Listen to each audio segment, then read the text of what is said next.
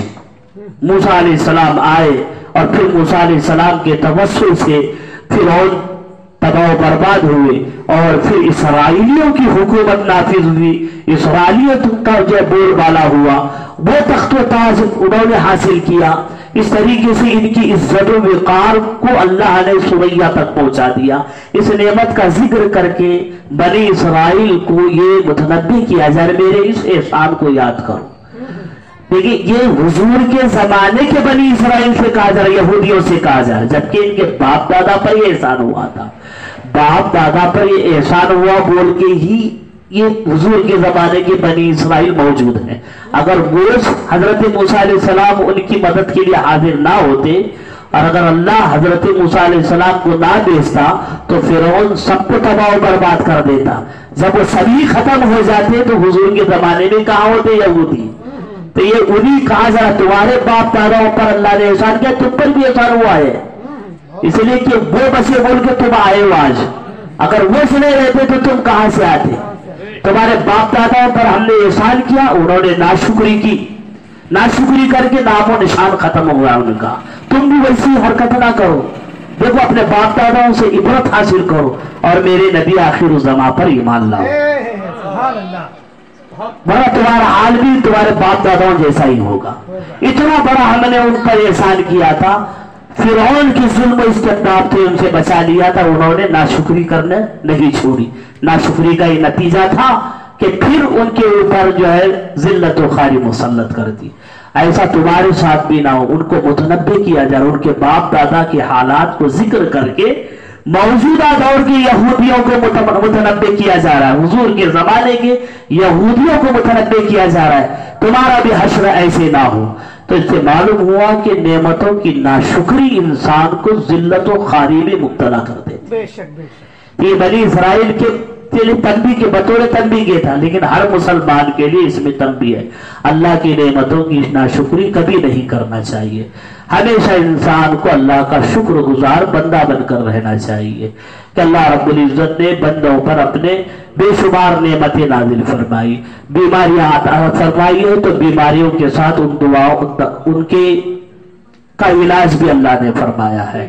غم دیا ہے تو ان غموں کو دور کرنے کے لیے اللہ نے بہت سارے خوشی کے اسباب بھی اللہ نے پیدا فرمایا ہے. اور اس طریقے سے مصیبتیں دی ہے تو مصیبتوں کے چھٹکارے کے لیے بہت سارے اللہ نے آسانیاں بھی انسان کو مہیا فرمائی ہے.